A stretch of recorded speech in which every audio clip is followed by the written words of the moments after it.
Welcome to back to basic channel. ये sleep of psychology का हमारा सेकंड पार्ट है। इससे पहले वाली वीडियो में हमने स्लीप के सर्केडियन रिदम के बारे में पढ़ा था, स्टेजेस पढ़ी थी उसकी, जिसमें स्लीप को जो है दो पार्ट में डिवाइड किया गया था। NREM sleep, non rapid eye movement sleep, और रैपिड आई मूवमेंट स्लीप। पहले वाली वीडियो में हमने non rapid eye movement stages के बारे में पढ़ लिया था। अगर आपने वो वीडियो नहीं देखी है तो ये वीडियो देखने से पहले उस वीडियो को देख ले। उसका लिंक जो है हमारे आई बटन पे दिया गया है। रैपिड आई मूवमेंट स्टेज, इस स्टेज में जो है eyes moves rapidly under the eyelids, the heart beat much faster.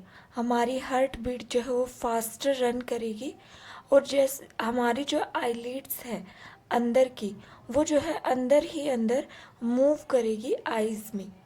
Brain waves resembles beta waves, beta waves की तरह जो है इसकी वेव्स दिखेंगी।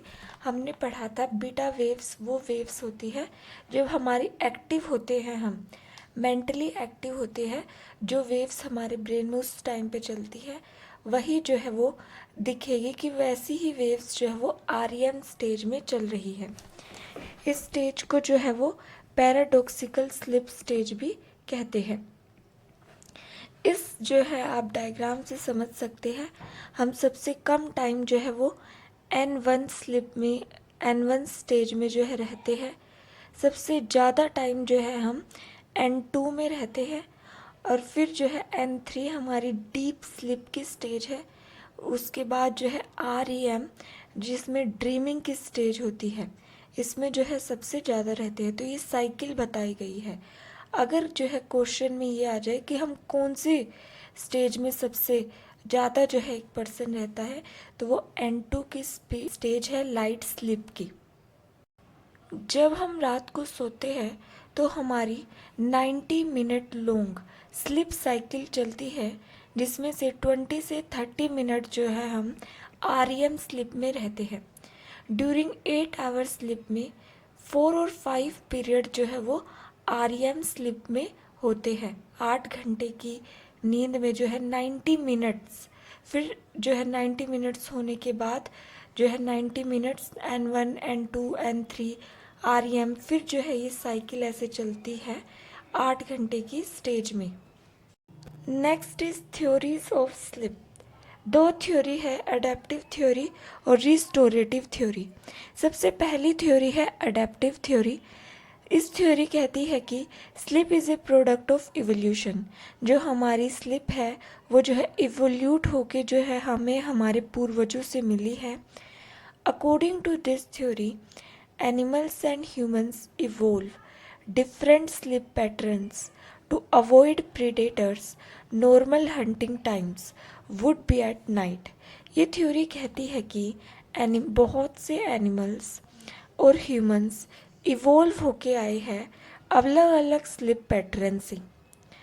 जैसे कि ह्यूमंस जो है वो रात को इसलिए सोते हैं क्योंकि रात के समय में प्रीडेटर्स जो है वो जंगलों में घूमते थे, जैसे कि शेर, टाइगर।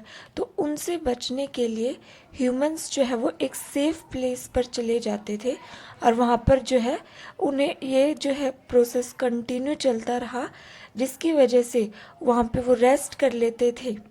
तो प्रीडेटर से बचने के लिए हमारे अंदर रात को सोने का जो है वो स्लीप पैटर्न जो है वो बना। During active hunting hour, the prey is in safe place, thinking and conserve energy.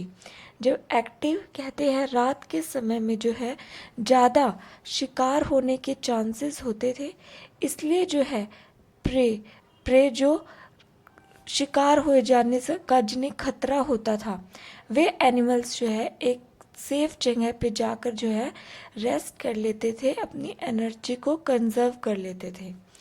This theory prey animals mostly to sleep in the day time to avoid predators. Animals को avoid करने के लिए वो सोते थे, जैसे कि लायन स्लीप नियरली, एक शेर जो है वो 15 घंटे तक सोता है।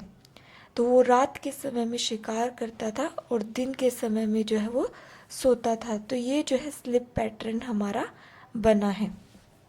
हमारे पिछले इवोल्यूट होके जो है हमारा स्लिप पैटर्न बन के आया है रात को सोने का। Restorative theory. Theory of sleep proposing that sleep is necessary to the physical health of the body and serves to replenish chemicals and repair cellular damage. इस थ्योरी के अकॉर्डिंग जो भी हम दिन में डे एक्टिविटी करते हैं उससे हमारी बॉडी में जो भी डैमेजेस होते हैं वो रात के समय सोते टाइम जो है वो सेलुलर डैमेजेस जो है वो रिपेयर होते हैं। केमिकल्स जो भी रेप्लिनिश हो गए हैं उन्हें जो है दोबारा सर्व करती है। ब्रेन प्लास्टिसिटी जो है इस जो है रात के समय में वो बढ़ जाती है सोते टाइम, और जो है हमारी बॉडी की ग्रोथ जो है वो ज़्यादा हो जाती है।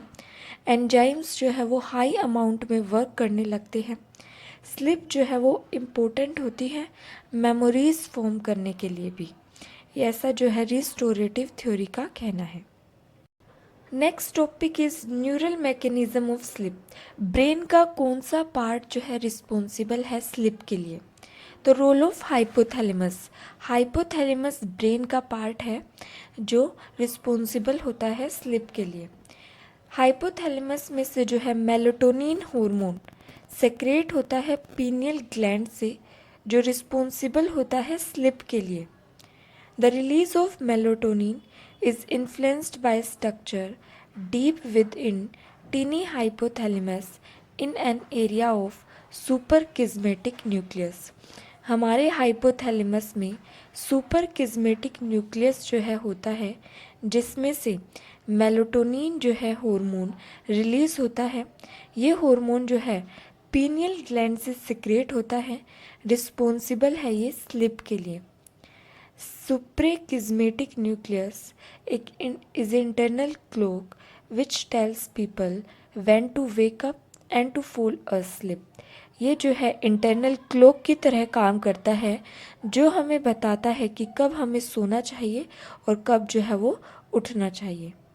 CSN is sensitive to change light. ये जो न्यूक्लियस होता है वो लाइट के चेंज होने से सेंसिटिव होता है। जैसे as a day light fade SCN tells pineal gland to secrete melatonin. जब जो है डे लाइट जो है कम हो जाती है, लाइट अंधेरा हो जाता है, तब ये जो है SCN न्यूक्लियस जो है पीनियल ग्लैंड को जो है सिग्नल सेंड करता है कि मेलाटोनिन को सेक्रेट करे। जब लाइट जो है as light comes into eye, SCN tells pineal gland to stop secreting melatonin. जब SCN हमारी आँखों में लाइट जाती है तो SCN जो है वो सुपरकिस्मेटिक न्यूक्लियस सेंड करता है पीनियल ग्लैंड को कि स्टॉप कर दे सिक्रेट करना मेलाटोनिन को। ये न्यूक्लियस SCN कंट्रोल करता है बॉडी टेम्परेचर को। Higher the body temperature when body alert, lower the temperature sleeper they are.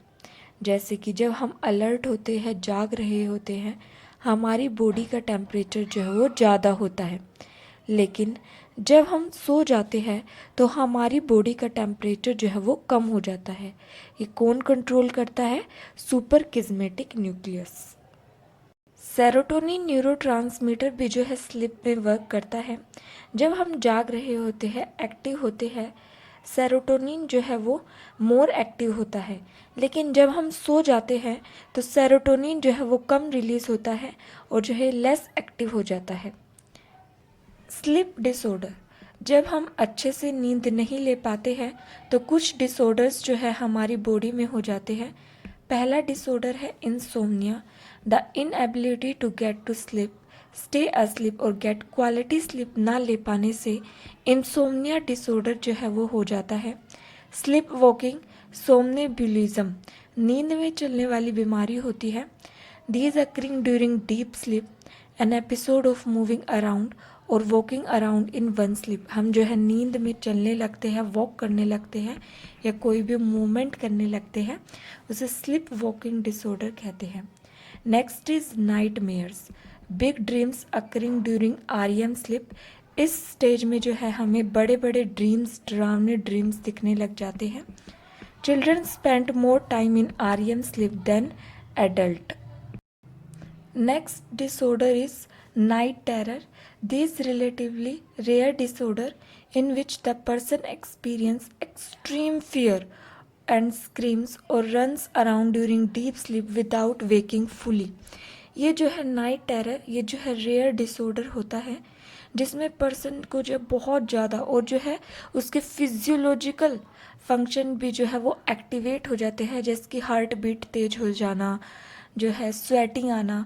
ये जो है नाइट टेरर में फिजियोलॉजिकल सिम्टम्स भी आ जाते हैं। लेकिन नाइट मेयर जो इससे पहले वाला था उसमें जो है हमें फिजियोलॉजिकल सिम्टम्स देखने को नहीं मिलते हैं। Next disorder is sleep apnoea, disorder in which the person stop breathing for 10 seconds और मोर। इस डिसऑर्डर में जो है सांस आना बंद हो जाता है 10 सेकेंड या इससे ज़्यादा। Next is narcolepsy, sleep disorder है ये भी, in which a person falls immediately into REM sleep during the day without warning. इस नार्कोलेप्सी में क्या होता है, पर्सन जो है वो एक ही दम जो है REM स्लीप में चला जाता है, डीप स्लीप में चला जाता है, जिसमें जो है बिना किसी वार्निंग के ही। तो ये थे हमारी स्लीप ऑफ साइकोलॉजी का part 2। Thank you for watching this video.